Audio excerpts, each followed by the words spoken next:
Hi there, it's Victor Pross, anarchist artist.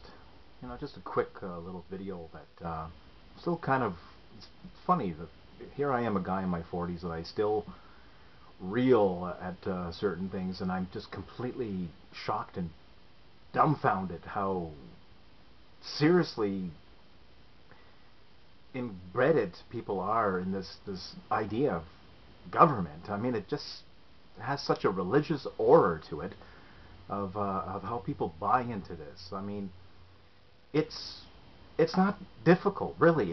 You don't have to be somebody who's well read and versed on economics and philosophy and the realm of ethics and political philosophy to be well read and well studied and educated and somebody who thinks out these issues long and hard, does the appropriate research to come to conclusions that yield to the facts, as opposed to speculative guesswork, or those type of people who talk from their ass.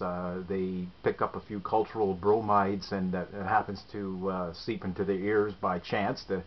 The ever famous cultural osmosis and the catchphrases of and the sound bites, and maybe they catch a glimmering of some CN News, and they consider that to be the panacea of being informed people, and maybe they spout off a few platitudes that they heard from some media commentators, or just something that their parents had said and it always had stuck with them. I mean, the type of mental goo that they like to pass off as having an informed, realist opinion on things. It's really amazing. But it's, no, seriously though. But it's. I mean, I've been studying these things, for 30 years, I guess, just because I have an interest in philosophy and political science. But some of them, when I think about it, though, it's like, I'm not speaking from any lofty position, really. When you get down to it, though, I'm an artist. I'm not a philosopher. I'm philosophize and well read, and I think that I say things that has a certain import. You may agree with or disagree with it, but I'm just pretty much of an average intelligence, I guess, or maybe above average. I don't know, whatever, But the point is that I'm trying to make, though, is that it's not really difficult to see what's going on in the world. I mean, how can you not see this incredibly destructive, predatory, blood-soaked, drenched, money, wealth plundering agency called the government, and to see what it is? I mean, you don't have to know the history. I mean, you don't have to see the body counts. I mean, all you have to know is that your standard of living has dropped. Unemployment is rising through the roof. That the government is inflating the currency and printing the money that isn't backed by anything, and they're selling you off into debt slavery, and that includes your children as well. I mean, it all draws back to the Federal Reserve. It's not a big mental leap to make some connections, to inform yourself. And why wouldn't you inform yourself? I mean, studying these matters is not some kind of religious practice to be informed on these matters. I'm not, I know that there's a lot of people, such as myself, that speaks of volunteerism. We make these YouTube videos and things like that, and we're trying to present a case. We speak of morality, and we can be rather passionate in making the case for volunteerism in a free society.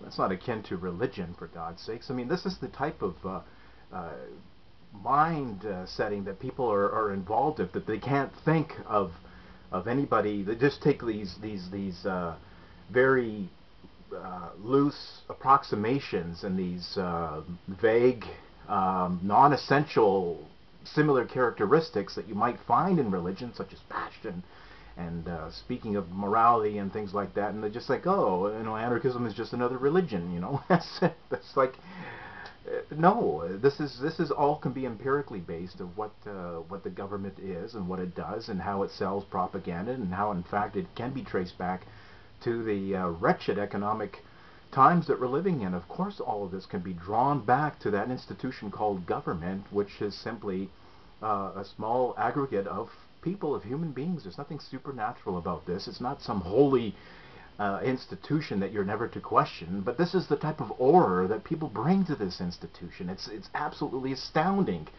what these people are getting away with. I mean, nobody would get away with this type of thing, outside of the this little zone, this little bubble, this alternate reality called government and public relations, these criminals wouldn't get outside of that, except for that outside of that safety bubble in their private life, or in outside of or in any other institution, you know, like Enron, whatever. I mean, they rip people off and things like that. But people don't say, well, we just have to vote for another person to run Enron, you know, who's also a fraudulent asshole. You know, we wouldn't keep vigilance over. You know, we don't prop up a fraudulent institution like Enron or any other private criminal and sit there voting and making and having battle hymns and parades and songs and patriotic songs and speaking of a brighter, better future. That sorry you got defrauded this time. You know, let's continue. I mean, it's astounding. I mean, you get the point, right? It's just that we created this little bubble, this religious bubble, of where the government becomes this magical entity that everybody's to run to for protection and services and so forth, and when it's just simply this destroying and eroding our standard of living.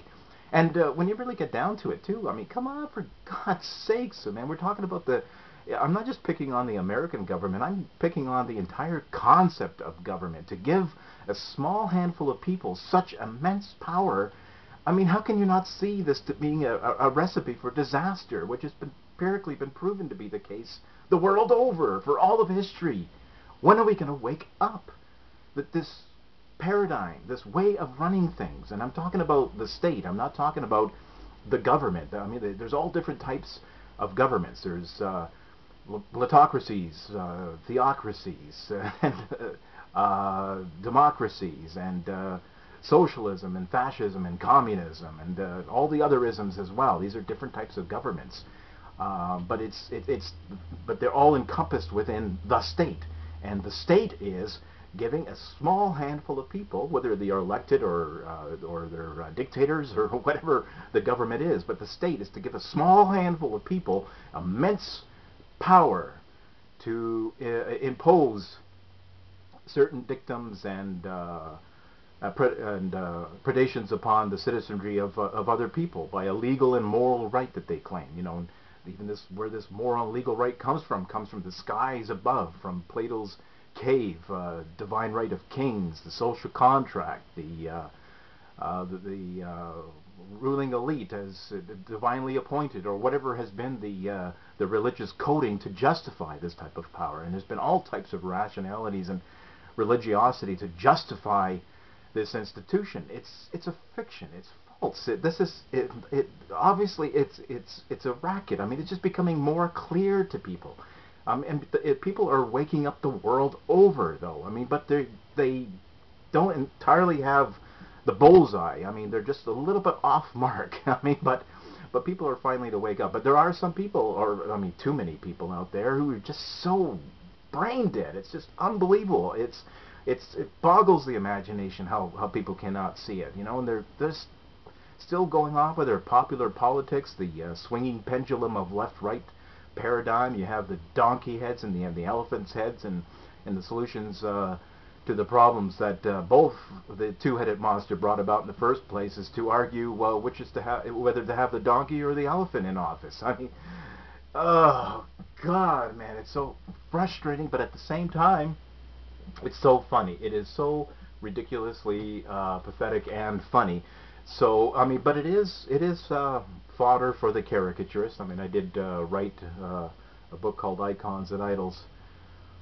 Pop Goes the Culture. It is a book that I illustrated and wrote, and it pokes fun at the popular mythology of our times, and so it's how I cope with a lot of the frustration that I feel is also to laugh at it all as well. I mean, you gotta you just gotta sit back and at some point you do have to sit back and just take a swig of pop and eat the popcorn and enjoy the freak show, because I do consider this like one mass Roman Colosseum of blood-drenched entertainment, and I just have to reel at the immense stupidity and the indoctrination of some people. I don't think that they largely comprise the majority of human beings, and I don't think that it's all human nature and unalterable and things must be this way, that people must be this dense.